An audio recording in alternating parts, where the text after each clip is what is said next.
Please remember that. మీరు ఇంకో మాట అన్నారు, ఫస్ట్ ఇయర్ బతుకమ్మ చీరలు పెట్టినప్పుడు సూరత్ ఏదో స్కామ్ ఆడికెళ్ళి కొనుక్కొచ్చిందన్నారు. ఈ రోజు సెక్రటరీ శైలజా రామయ్య గారు ఉన్నారు, వారే ఆ రోజు హ్యాండ్లూమ్స్ డైరెక్టర్గా ఉన్నారు. మీరు దయచేసి సమాచారం తెప్పించుకోండి ముఖ్యమంత్రి గారు. మీరు అక్కడ ఎవరో స్థానికంగా పొలిటికల్గా ఏదో మా మీద దుగ్ధం ఉన్న వాళ్ళు ఏదో చెప్తే దయచేసి నమ్మి మోసపోకండి. Please get the facts. నేను ఒకటే రిక్వెస్ట్ చేస్తా ఉన్నా. నేను సూటిగా అడిగిన ప్రశ్న, మీరు సిరిసిల్ల చేనేత కార్మికులతోని నేయించలేదు, సిరిసిల్ల కార్మికులకు ఇవ్వలేదు పని, సూరత్ నుంచి కొనుగోలు చేసినని నేను నిర్దిష్టమైన ఆరోపణ చేస్తున్నా. ఇప్పుడు కూడా నేను ఆ మాట కట్టుబడి ఉన్నా.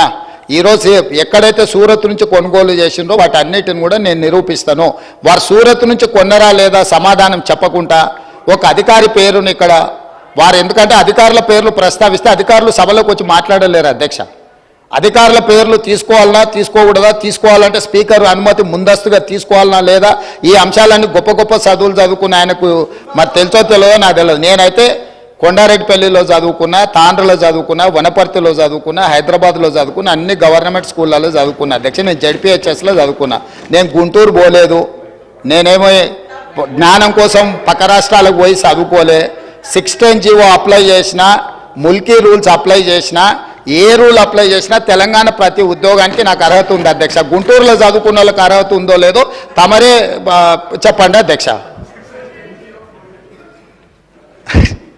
స్పీకర్ సార్, సరే నేను గుంటూరులో 11th 12th చదివినా, విజ్ఞానంలో చదివినా, రత్తయ్య గారి దానిలో చదివినా, అన్ని నేను దాస్తలేను కదా రేవంత్ రెడ్డి గారు. కానీ గుంటూరులో చదువుకుంటే అధ్యక్ష గవర్నమెంట్ ఉద్యోగానికి అప్లై చేయలేను. ప్రైవేట్ రంగంలో ఉద్యోగాలు సంపాదించుకున్నా, ప్రైవేట్ రంగంలో ఆ పాబంద్యం లేదు. గవర్నమెంట్ రంగంలో 610 జీవో, ప్రైవేట్ రంగంలో 610 జీవో వర్తించదు రేవంత్ రెడ్డి గారు. దయచేసి ఇక ఆ పర్సనల్ విషయాలకు నేను పోలే. కానీ అధ్యక్ష నేను ఒకటి చెప్తా ఉన్నా అధ్యక్ష, వారికి సూరత్ విషయం చెప్పారు. First year after the inception program పెట్టినప్పుడు మొదటి సంవత్సరం జనరల్గా ఎట్లా పనిచేస్తుంది రేవంత్ రెడ్డి గారి సిస్టమ్ అంటే, అక్టోబర్లో దసరా అప్పుడు ఇవ్వాలి, బతుకమ్మ దసరాకి ఇవ్వాలి చీరలు. అక్టోబర్లో ఇవ్వాలంటే ఆర్డరు దాదాపు 7-8 నెలలు 9 నెలల ముందు ఇవ్వాలి. అట్లయితేనే ఆడ ఉన్న లూమ్స్ అన్నింటినీ కూడా ఫంక్షనల్ చేపియాలి, వాళ్ళను నడిపియాలి. ఎందుకంటే ఆ చీర తయారు చేయాలంటే డిజైన్లు అన్ని టైం పడుతుంది. మొదటి సంవత్సరం ఆర్డర్ ఇచ్చినప్పుడు మీరు చెప్పింది పాక్షికంగా వాస్తవం. ఏమైంది, ఆర్డర్ నిర్ణయం లేట్గా తీసుకున్నప్పుడు ఏమైంది, మరి ఈసారి మనం మొత్తం వీడికెళ్ళి సిరిసిల్లకి వెళ్ళి చేయలేము, కొంత మేరకు అవసరమైతే బయట నుంచి, ఎందుకంటే 1 కోటి చీరలు తేవాలి. 1 కోటి చీరలు అక్కడ ఉన్న మగ్గాల మీద మొత్తంగా మొదటి సంవత్సరం నిర్ణయం తీసుకోవడంలో జాప్యం జరిగింది. కాబట్టి కేవలం మొదటి సంవత్సరం మాత్రమే కొంత ఆర్డరు బయట నుంచి తెప్పించిన మాట మొదటి సంవత్సరం మాత్రమే. సూరతే కావచ్చు, అది టెండర్ పిలిచినాం, టెండర్లో ఏది వస్తే అది. మీరు అందుకే అంటున్నాను, ఆఫీసర్ పేరు తీసుకున్నారన్నారు. యాక్చువల్ అధ్యక్ష నేను కూడా బిజినెస్ రూల్స్ చదివినా, మీరు కావాలంటే ఆఫీసర్లను స్పెషల్ అటెండీస్ కింద పిలవచ్చు, కావాలంటే పిలిపియండి, చర్చ పెట్టండి. దయచేసి నేను వారితో కోరేది ఏంటంటే, ఏమన్నా అనుమానం ఉంటే రేవంత్ రెడ్డి గారు 10 ఏళ్ల పాలన మీద బ్రహ్మాండంగా ఎంక్వైరీ చేయండి, ఎక్కడ తప్పులు జరిగినా మీరు చర్య తీసుకోండి. We welcome it sir, we welcome it. ఆ విషయంలో అనుమానం లేదు అధ్యక్ష. ఇంకొక 2 విషయాలు అడిగారు వారు. ఎంఎంటీఎస్ అడిగారు, ఎంఎంటీఎస్ ఎయిర్పోర్టు ఉమ్దానగర్ గురించి అడిగారు. ఆ టైంలో అప్పుడున్న ప్రభుత్వంలో కరోనా తర్వాత నిజానికి కొంత ఇబ్బంది అయిన మాట వాస్తవమే.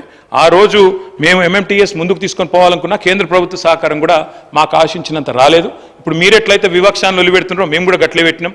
ఈ రోజు మీకు తత్వం బోధపడ్డది, మాకు అప్పుడే అర్థమైంది. కాబట్టి అది మా తప్పు కాదు. చివరిగా అధ్యక్ష నేను ఇంకొక 10 మినిట్స్లో ముగిస్తాను అధ్యక్ష.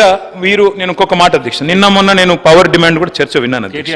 వారు ఏం చెప్పారు అధ్యక్ష మినిస్టర్ గారు? కేటీఆర్ గారు, మీకు అవకాశము 10 గంటల 7 నిమిషాలకు మీకు అవకాశం ఇచ్చిన, ఇప్పుడు